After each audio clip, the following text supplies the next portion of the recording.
Assalamualaikum warahmatullahi wabarakatuh. Alhamdulillahirabbil alamin. Wassalatu wassalamu ala asyrafil anbiya'i wal mursalin nabiyina Muhammadin wa ala alihi wa ashabihi ajma'in, amma ba'd. Kaum muslimin dan muslimat rahimanillah wa iyyakum. Puji syukur kehadirat Allah atas segala karunia dan kenikmatan yang tidak terhingga, tidak bisa kita hitung-hitung, dan juga kita tidak bisa nilai jumlahnya, yang masih Allah limpahkan dan curahkan pada kita semua.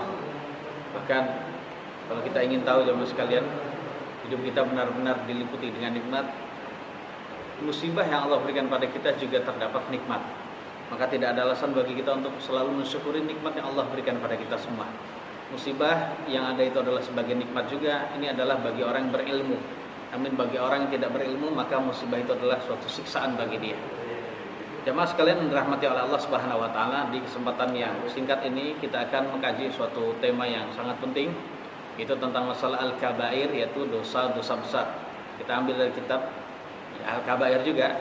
Kitabnya disebut kitab Al-Kabair, yaitu artinya adalah kitab tentang dosa-dosa besar, karya Imam Syamsuddin Az-Zahabi atau Imam Az-Zahabi, seorang ulama bermadzhab Asy-Syafi'i rahimahullahu taala.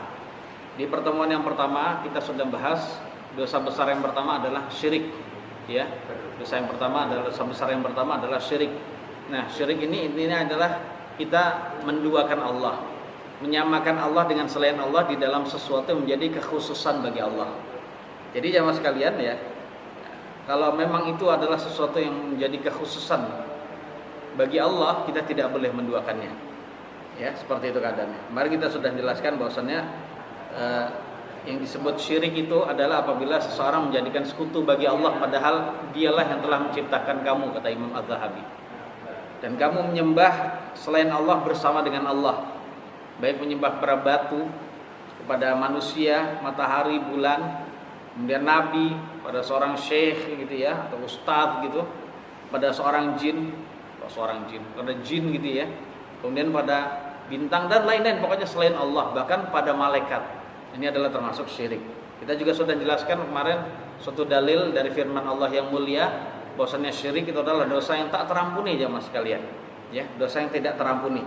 Ini berdasarkan firman Allah Subhanahu wa taala surat An-Nisa ayat 48. Jadi siapa saja yang berbuat syirik, dia mati dalam keadaan belum bertobat dari syirik, maka dia tidak akan terampuni. Ya, seperti itu keadaannya. Mana saya sudah jelaskan gitu ya. Kemudian kalau seseorang mati dalam keadaan melakukan perbuatan dosa selain syirik, ya, apapun dosa itu pokoknya selain syirik, maka saat itu, dan dia belum sempat bertobat, maka saat itu dia masih ada harapan untuk bisa diampuni oleh Allah.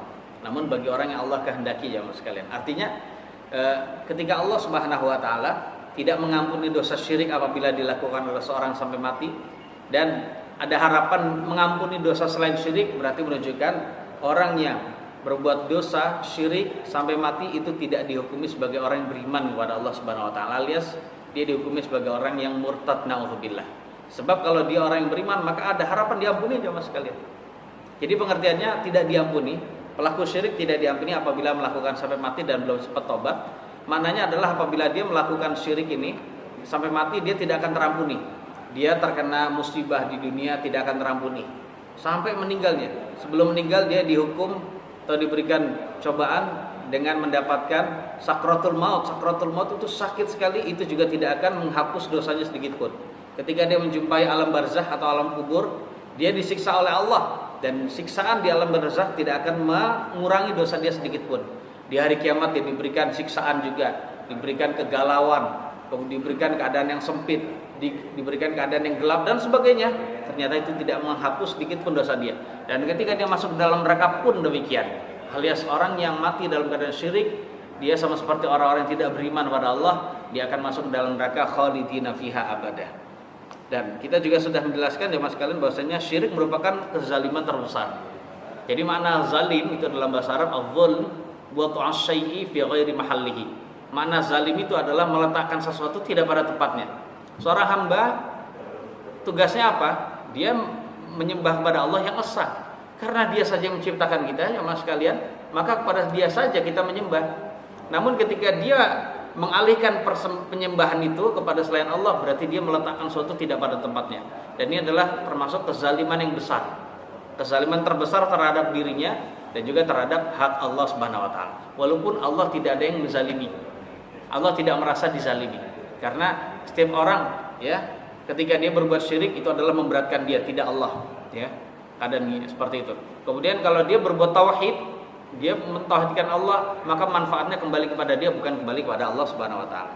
Dan dijelaskan oleh Imam Az-Zahabi, jamaah sekalian, siapa saja yang berbuat syirik pada Allah kemudian mati dalam keadaan syirik, maka kata Imam Az-Zahabi, fahuwa min ashabin nari qat'an, maka dia termasuk penghuni neraka secara pasti.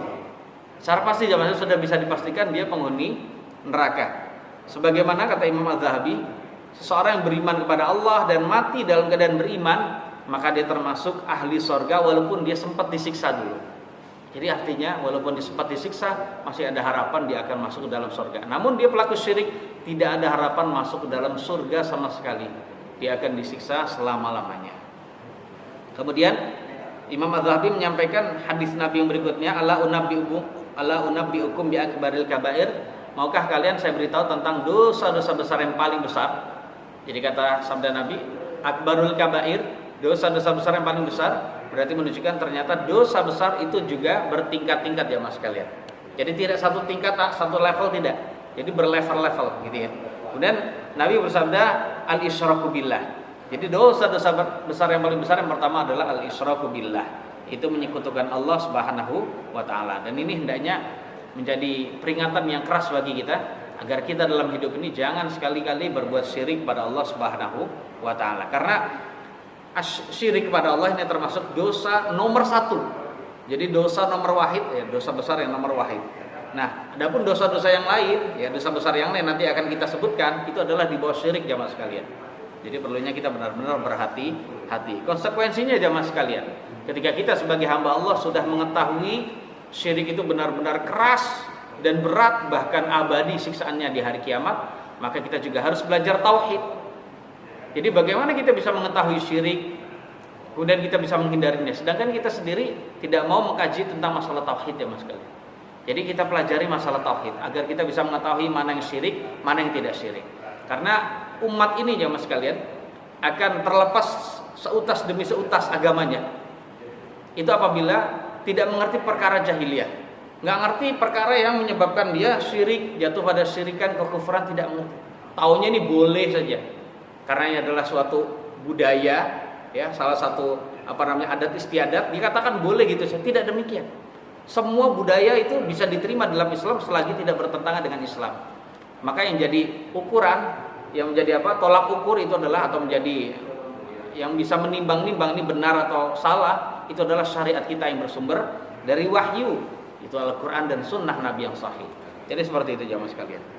Nah termasuk kesyirikan saya sebutkan saja di zaman sekarang, ya adalah berprofesi sebagai dukun, berlaku sihir, ya dia memainkan sihir gitu ya, baik yang melakukan sihir atau yang minta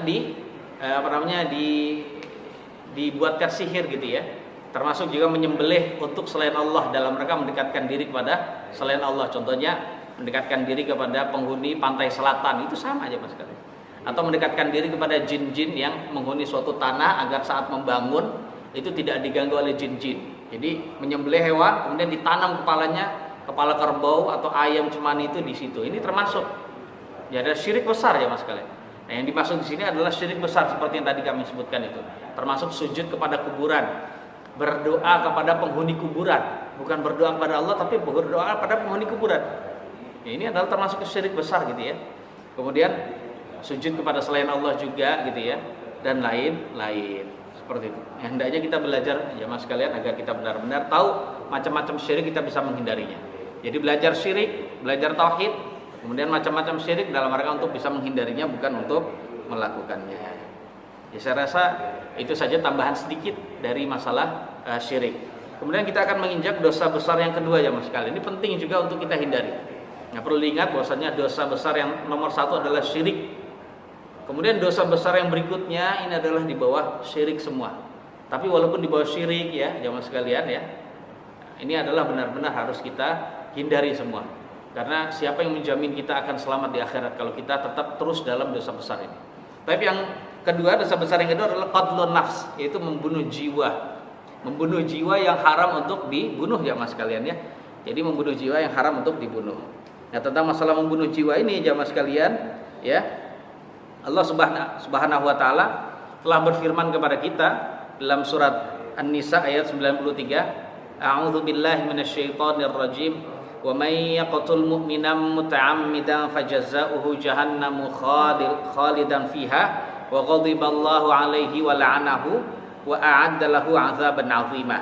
Barang siapa yang membunuh nyawa atau membunuh seorang yang beriman dengan sengaja jemaah sekalian. Jadi pembunuhannya dengan sengaja. Apa makna pembunuhan sengaja? Pembunuhan sengaja itu adalah pembunuhan pertama dengan niat. Ya, pembunuhan dengan niat. Jadi sengaja ingin menzalimi dia. Kemudian dengan menggunakan alat yang memang biasanya mematikan. Pisau, dengan pistol, ditabrak gitu dan sebagainya. Umumnya mematikan.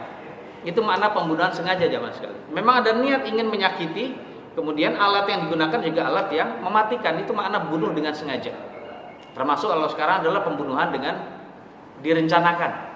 Jadi barang siapa membunuh seorang beriman dengan sengaja, maka pembalasannya kata Allah pertama neraka jahanam dan dia kekal selamanya. Perhatikan jemaah sekalian, jadi benar-benar kejam ya, keras dan sangat berat. Jadi pembalasannya pertama adalah neraka jahanam yang kekal selamanya dia. Yang kedua Allah memurkai dia. Wa ghadiballahu 'alaihi wa la'anahu. Dan yang ketiga adalah Allah melaknati dia. Makna laknat itu jemaah sekalian adalah Allah mengusir dan menjauhkan dia dari rahmat Allah. Jadi seakan-akan orang ini adalah orang yang tidak ada harapan dapat rahmat Allah. Jadi seakan-akan dia termasuk orang yang sulit untuk masuk dalam surga. Yang keempat adalah a'adda lahu 'adzaban 'azima. Dan Allah akan menyediakan untuk dia si pelaku pembunuh ini, ya, pelaku atau pembunuh ini siksaan yang sangat besar. Siksanya nggak kecil, nggak main-main ya Mas. Siksanya termasuk siksa yang terbesar di kalangan penghuni neraka. Kemudian di dalam firman Allah yang lain juga demikian, itu surat Al-Furqan ya, ayat 68 sampai 70. Silakan Bapak Ibu ya membaca di dalam mushaf masing-masing yang ada terjemahannya. Allah Subhanahu wa taala berfirman yang artinya saya langsung bacakan saja untuk bisa lebih singkat. Dan ini termasuk sifat orang yang beriman ya. Dan orang-orang yang tidak menyembah kepada Tuhan lain bersama dengan Allah. Ini sifat orang beriman yang pertama, tidak syirik pada Allah. Tidak membunuh kepada jiwa yang Allah haramkan untuk dibunuh kecuali dengan haknya. Dan juga mereka tidak berzina. Ini sifat orang yang beriman, enggak syirik, enggak membunuh orang lain ya, dan juga tidak berbuat zina. Wa may yaf'al dzalika yalqa athama. Siapa saja yang jatuh pada perbuatan itu, yang melakukan itu, entah dia syirik atau dia zina atau dia membunuh atau ketiga-tiganya, maka dia akan jatuh pada perbuatan dosa. Yudha'af lahul 'adzabu yaumal qiyamah. Dia akan dilipatkan siksaannya pada hari kiamat. Siksaannya berlipat-lipat, enggak seperti orang yang melakukan dosa-dosa yang lain ya Mas sekalian. Dilipatkan. Wa yakhludu fihi muhana. Dan dia akan sekali lagi dia akan dikekalkan di dalamnya, kecuali orang yang bertobat kata Allah Subhanahu wa taala. Dan juga ayat yang ketiga tentang masalah pembunuhan ini, berarti sangat banyak Allah Subhanahu wa taala berfirman memperingatkan kita agar tidak membunuh. Jadi Allah Subhanahu wa taala berfirman dalam surat Al-Maidah ayat 32, "Man qatala nafsan bighairi nafsin aw fasadin fil ardi fa ka'annama qatalan nasa jami'a." Jadi barang siapa membunuh jiwa jadi membunuh jiwa dengan kezaliman, membunuh jiwa tanpa ada haknya, maksudnya dengan kezaliman, atau dia berbuat kerusakan di muka bumi, dia membantai orang dan sebagainya, maka seakan-akan dia membunuh semua manusia. Membunuh satu orang ya Mas sekalian sama seperti dianggap membunuh semua jiwa yang ada. Perhatikan, sangat berat sekali. Jadi makna dari ayat ini dijelaskan oleh seorang tabi'in bernama Hasan Al-Basri. Maknanya adalah anna alaihi ithmaman qatalan nasa jami'an. Jadi membunuh jiwa satu ya Mas sekalian, dosanya sama seperti membunuh orang yang begitu banyak. Jadi sama seperti membunuh banyak orang. Nah, seperti itu. Ada lagi yang menafsirkan, yaitu seorang tabi'in bernama Mujahid dan Atha bin Abi Rabah. Beliau berkata bahwasannya annahu yaslan nara biqatlil muslimi kama law qatalan nasa jami'an. Dia akan masuk ke dalam neraka sebab membunuh seorang muslim sebagaimana ia membunuh semua manusia. Membunuh seorang muslim sama seperti membunuh semua umat manusia yang ada. Jadi sangat berharga nyawa seorang muslim di mata Allah Subhanahu wa taala. Kemudian di hari kiamat Allah Subhanahu wa taala juga akan bertanya kepada orang yang pernah dibunuh ya Mas sekalian, makhluk yang pernah dibunuh. Kita lihat surat At-Takwir ayat 8 dan 9. Ini termasuk keadaan hari kiamat ya Mas. Wa idzal mau'udatu su'ilat. Dan hari kiamat ketika bayi-bayi atau anak-anak perempuan yang dikubur hidup-hidup nanti akan ditanya. Maksudnya termasuk proses yang akan terjadi di hari kiamat, ya kondisi yang terjadi di hari kiamat. Nanti bayi-bayi yang baru lahir, bayi perempuan maksudnya, yang dikubur hidup-hidup itu nanti akan ditanya oleh Allah. Bi ayyi dzambin qutilat. Isi pertanyaan adalah kenapa dia dibunuh? Sebab apa dia dibunuh? Jadi seperti itu. Jadi maknanya ya Mas sekalian, ya maknanya ini adalah Allah akan bertanya kepada pelaku pembunuhan. Orang yang pernah membunuh putrinya sendiri, orang yang pernah membunuh putrinya sendiri nanti akan ditanya oleh Allah dengan pertanyaan yang menghinakan dia, dengan pertanyaan yang benar-benar menjatuhkan dia nanti di hari kiamat. Kenapa sih dia dibunuh? Jadi Allah bertanya begitu bukan berarti Allah nggak tahu ya Mas. Allah tahu, tapi maksudnya adalah Allah ingin mempermalukan dia, ingin menghinakan dia, dan juga ingin mencaci maki dia seperti itu. Dan ini adalah tentu saja yang biasa dilakukan oleh orang-orang Arab jahiliyah sebelum datangnya Islam ya Mas sekalian. Sudah biasa bagi mereka kalau memiliki anak perempuan mereka merasa malu gitu ya. Merasa malu. Anak perempuan adalah anak yang tidak bisa tidak bisa membela kabilahnya, membela sukunya, membela golongannya. Jadi anak yang nggak bisa apa-apa. Jadi nggak bisa melindungi manusia. Jadi hanya bisa di rumah saja. Jadi akhirnya mereka kalau memiliki anak perempuan itu merasa malu ya Mas sekalian. Jadi ini seperti itu keadaannya orang-orang jahiliyah. Akhirnya mereka biasa ketika mau melahirkan mereka membuat itu ya Mas sekalian, sudah menggali itu persiapan. Kalau yang dilahirkan itu adalah ternyata anak perempuan, mereka langsung menguburnya hidup-hidup, naudzubillah. Kubur hidup-hidup gitu ya. Dan ternyata kalau dikubur hidup-hidup karena mereka sudah menggali tanah, kalau langsung ditaruh di situ, dia lempar di situ, naudzubillah, dalam keadaan masih hidup. Ya Allah, begitu hinanya orang-orang kafir jahiliyah. Makanya mereka itu benar-benar sangat mendapatkan nikmat dan anugerah setelah datangnya Islam lewat Nabi SAW. Itu hilang kebiasaan jahiliyah. Makanya kalau sekarang itu kalau misalnya melahirkan anak perempuan itu tidak suka, berarti masih ada ketempelan sifat jahiliyah. Walaupun dia nggak membunuh, tapi ada ketempelan sifat jahiliyah itu ya Mas sekalian. Yang bagi kita, Allah memberikan kita, menganugerahkan anak laki-laki maupun perempuan itu sama saja. Kemudian jamaah sekalian dirahmati oleh Allah, itu dari firman Allah Subhanahu wa taala tentang masalah haramnya pembunuhan, haramnya membunuh jiwa ya, yang memang Allah Subhanahu wa taala haramkan gitu ya. Karena jiwa yang diharamkan itu tidak hanya seorang muslim ya Mas sekalian. Di dalam Islam kalau kita belajar fikih ya, itu ternyata jiwa yang haram untuk dibunuh itu adalah tidak hanya jiwa seorang muslim, bahkan orang kafir pun ya Mas sekalian. Non muslim pun haram bagi kita untuk dibunuh. Non muslim itu ada 4 macam ya Mas sekalian. Ada non muslim. Yang pertama adalah kafir harbi. Ada kafir zimmi, ada kafir muahad, ada kafir musta'min.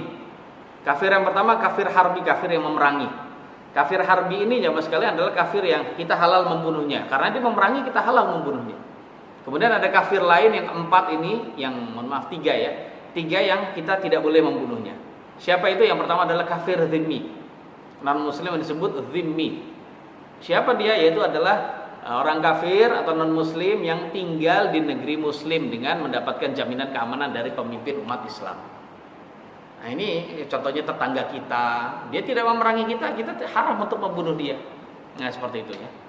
Kemudian ada kafir muahad, kafir yang sudah menjalin perjanjian damai dengan sesama umat Islam gitu ya, gencatan senjata gitu ya. Nah orang yang sudah melaksanakan perjanjian damai nggak boleh dibunuh.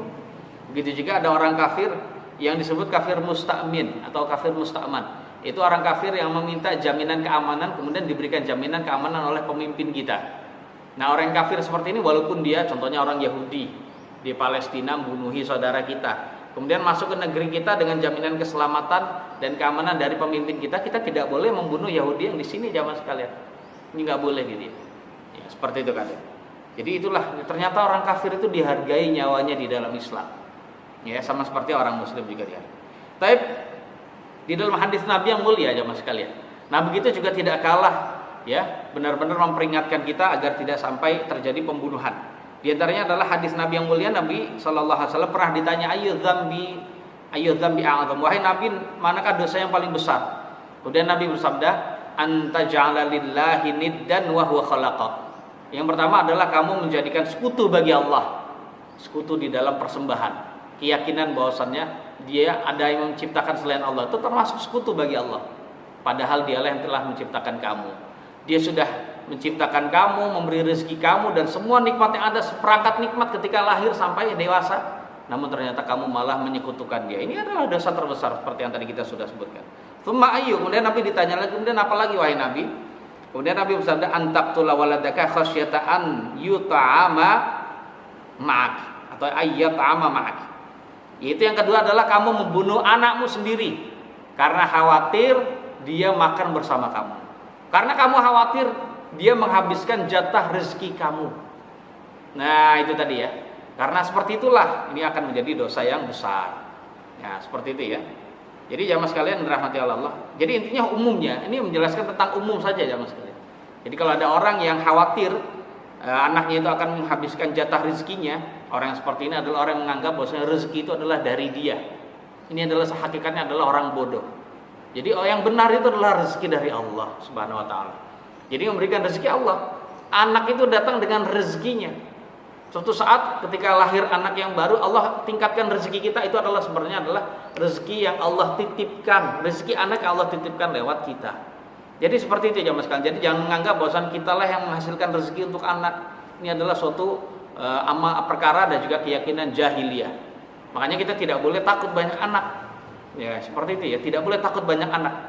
Kalau kita takut banyak anak, takut ini dan itu, berarti ada ketempelan sifat jahiliyah dalam diri kita. Ya mungkin kita tidak membunuh jamaah sekalian, tapi kita ketempelan sifat jahiliyah karena seperti itu dan lain-lain. Hadis ini sahih jamaah sekalian ya, diriwayatkan oleh Al-Imam Al-Bukhari dan Muslim.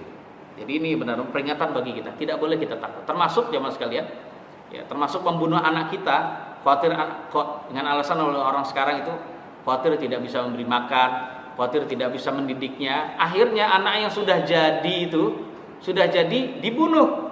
Mungkin dengan meminum sesuatu, menggunakan ramuan tertentu, akhirnya keguguran. Ini adalah termasuk dosa besar, masuk dalam dosa besar yang paling besar. Kemudian hadis yang lain jamaah sekalian, Nabi ya mengecam sekali pembunuhan. Kan sesama umat Islam saling membunuh, mengecam sekali gitu ya. Jadi Nabi sudah mewanti-wanti, walaupun setelah Nabi wafat itu banyak terjadi pembunuhan sesama muslim, tapi Nabi sudah mewanti-wanti jamaah sekalian ya. Nabi SAW bersabda, idzal taqal muslimani bisayfaihima fal qatilu wal maqtulu finnar. Perhatikan, apabila dua orang muslim bertemu dengan membawa pedangnya masing-masing, muslim satu bawa pedang, ini bawa pedang, kemudian saling bertemu, maksudnya ingin berperang itu jamaah sekalian, ingin itu tadi kalau zaman sekarang pelajar dengan pelajar tawuran gitu ya, satu bawa pedang, satu bawa rantai, satu bawa pedang, satu bawa samurai dan lain-lain, pokoknya senjata. Maka pembunuh dan orang yang dibunuh itu sama-sama di neraka jamaah sekalian. Perhatikan, pembunuh dan yang dibunuh sama-sama di neraka. Kemudian Nabi setelah bersabda itu ditanya, ya Rasulullah, hadzal qatil fama balul maqtul. Wahai Nabi, wajar yang membunuh itu masuk neraka. Lalu gimana nih orang yang terbunuh kok juga masuk neraka? Kok juga masuk dalam neraka? Kemudian Nabi SAW bersabda, innahu kana harisan ala qatli sahibihi. Ya, dia juga ingin kan bunuh temannya. Ya karena dia ingin membunuh temannya, maka dia juga masuk neraka. Jadi niat kuat ingin membunuh walaupun dia nggak jadi. Orang Jawa bilang kedisian, keduluan, kebunuh duluan, maka akhirnya dia juga masuk dalam neraka. Jadi orang seperti itu, orang mati tawuran, kemudian mati berperang antar kampung barang, padahal kampung satu dengan satu lagi adalah muslim dengan muslim. Berarti adalah mati sangit ya mas sekalian. Bukan mati syahid tapi mati sangit. Jadi yang terbunuh itu adalah matinya itu adalah mati yang tidak baik. Itu adalah terancam neraka. Ya. Kalau sudah seperti itu jamaah sekalian, udahlah kita saling rukun, saling mengalah dengan sesama umat Islam. Seandainya dia marah ya sudah kita yang ngalah saja, sing waras ngalah kata orang Jawa bilang gitu ya. Kemudian Nabi juga telah mewanti-wanti jamaah sekalian dalam hadis yang lain. Beliau mewanti-wanti di penghujung akhir usia beliau saat ya, beliau melaksanakan haji wada. Beliau sallallahu alaihi wasallam, ini termasuk khutbah beliau saat haji wada jamaah sekalian. Beliau bersabda, la tarji'u ba'di kuffara. Janganlah kalian kembali menjadi orang-orang yang kufur setelah saya wafat nanti. Janganlah kalian menjadi orang-orang yang kufur setelah saya wafat nanti. Yadribu ba'dukum riqaba ba'din, yaitu dengan cara kalian memenggal lehernya sebagian yang lain. Kalian saling bunuh satu dengan yang lain, saling membantai satu dengan yang lain. Jadi hadis ini menunjukkan jamaah sekalian, membunuh saudaranya sendiri termasuk perbuatan kufur, ya, termasuk perbuatan kufur. Walaupun ini adalah kufur yang tidak sampai mengeluarkan pelakunya dari Islam, tapi ini adalah pelakunya benar-benar kufur, dosanya sangat besar. Kemudian Nabi juga bersabda jamaah sekalian, Imam Az-Zahabi menyampaikan hadis yang berikutnya tentang kecaman dari Nabi atas perbuatan pembunuhan jamaah sekalian. Laqatlu mu'minin a'zamu 'indallahi min zawalid dunya. Jadi terbunuhnya seorang mukmin. Terbunuhnya seorang mukmin itu lebih besar urusannya di sisi Allah daripada hancurnya dunia dan sisinya. Jamaah sekalian, dunia dan sisinya hancur bagi Allah itu lebih mendingan. Masih lebih mendingan dibandingkan terbunuhnya seorang muslim. Jadi nyawanya seorang muslim itu jauh lebih berharga daripada dunia dan sisinya. Bahkan seorang sahabat Nabi yang mulia Ibnu Abbas pernah bersumpah, wahai Ka'bah, betapa agungnya engkau di hadapan Allah Subhanahu wa taala. Namun masih lebih agung nyawanya seorang muslim. Jadi harus kita hargai jamaah sekalian. Seorang muslim walaupun dia berbuat maksiat, enggak bisa kita saling membunuh. Enggak boleh kita saling membunuh gitu ya. Kecuali kalau memang ada hal-hal yang memang menyebabkan dia layak untuk dibunuh. Dan itu yang melakukan juga pemimpin, bukan kita sebagai rakyat gitu ya. Kemudian Nabi juga sallallahu alaihi wasallam bersabda, ini menunjukkan bahwasanya siapa saja yang sudah membunuh maka seakan-akan dia tidak ada harapan untuk dapat rahmat Allah Subhanahu wa taala. Beliau bersabda, la yazalul mar'u fi fushatin min dinihi ma lam yusib daman harama. Jadi seorang tidak henti-henti mendapatkan rahmat yang luas dari Allah Subhanahu wa taala di dalam agamanya. Jadi dia tidak henti mendapatkan rahmat yang Allah mendapatkan rahmat dari Allah Subhanahu wa taala yang luas di sisinya. Selagi dia tidak memperoleh darah yang haram. Maksudnya selagi dia tidak menumpahkan darah yang tidak halal untuk dibunuh. Jadi selama dia benar-benar bisa menjaga nyawa sesama umat Islam secara khusus dan juga umat yang lain secara umum, maka dia termasuk orang yang mendapatkan harapan, ya, masih mendapatkan harapan luasnya rahmat Allah. Walaupun dia berbuat dosa ya jemaah sekalian. Berbuat dosa apa saja? Mungkin dia pernah melakukan mencuri, tapi dia tidak pernah membunuh. Dia pernah melakukan ini, tapi dia tidak pernah membunuh. Rahmat Allah masih memungkinkan dia dapatkan jemaah sekalian. Dan apabila dia pernah membunuh, maka dia termasuk orang yang maka saat itu rahmat Allah akan menyempit bagi dia. Jadi dan dia bisa jadi termasuk orang yang putus asa dari rahmat Allah Subhanahu wa taala. Jadi seakan-akan enggak ada ampunan, enggak ada harapan untuk diampuni dan dirahmati oleh Allah Subhanahu wa taala karena saking murkanya Allah Subhanahu wa taala. Dan terakhir hadis tentang masalah hal ini jamaah sekalian, yaitu tentang masalah awwalu ma yuqda bainan nasi fid dima.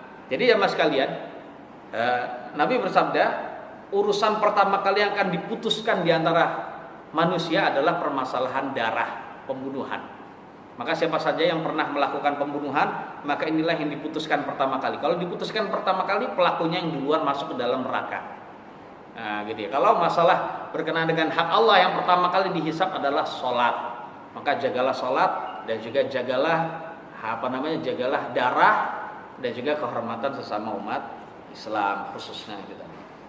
Kemudian jamaah sekalian dirahmati oleh Allah Subhanahu wa taala, setelah kita mengetahui haramnya membunuh kepada muslim, kita juga lihat ternyata membunuh kepada non muslim yang tidak memerangi juga besar dosanya jamaah sekalian. Kita lihat hadis ini sahih, diriwayatkan oleh Imam Al-Bukhari dan An-Nasai, ya, dari sahabat Nabi Abdullah bin Amr. Kita lihat Islam benar-benar sangat sayang kepada non muslim sekalipun jamaah sekalian. Ya, bersaing sehat di dalam jual dan beli ini juga tidak boleh. Karena semua itu akan benar-benar bisa menyebabkan kita melakukan permusuhan dan juga saling benci satu dengan yang lain. Dan kalau sudah saling benci dan permusuhan, inilah yang menjadi musibah di kalangan umat Islam. Semoga Allah menghindarkan kita dari hal-hal yang bisa menyebabkan kita melakukan pembunuhan dan menjaga umat Islam ya Mas kalian. Nah, kalau sudah tahu seperti ini ya Mas kalian, hendaknya para pelajar itu belajar tentang masalah keharaman membunuh dari firman Allah dan juga dari sabda Nabi. Dia harus tahu bahwasanya dia itu sedang menghadapi saudaranya sama muslim. Karena pelajar-pelajar yang benar-benar atau pelajar-pelajar yang membawa rantai ingin membantai ya pelajar yang lain di sekolah lain. Orang-orang yang ingin membantai orang kampung lain itu ternyata adalah sesama muslim juga. Ingat, sama muslim itu nyawanya benar-benar sangat berharga. Jadi hendaknya kita harus benar-benar mengingatkan saudara kita yang demikian. Semoga Allah memberikan sekali lagi rahmat dan juga taufiknya pada kita semua, agar Allah semakin mendekatkan rahmatnya pada kita semua dan menjadikan umat Islam yang satu dengan yang lain di negeri ini dan juga di seluruh dunia untuk saling rukun dan juga saling bersatu, sehingga dengan demikian itu jamaah sekalian kejayaan Islam dan juga kemenangan itu benar-benar bisa diraih. Ada kekurangannya, kata-kata yang tidak berkenan, mohon maaf yang sebesar-besarnya. Semoga ini menjadi peringatan dan juga nasihat, jadi manfaat bagi saya dan juga bagi jamaah sekalian. Kita tutup. Subhanakallahumma bihamdik, asyhadu an la ilaha illa anta astaghfiruka wa atubu ilaik. Wassalamualaikum warahmatullahi wabarakatuh.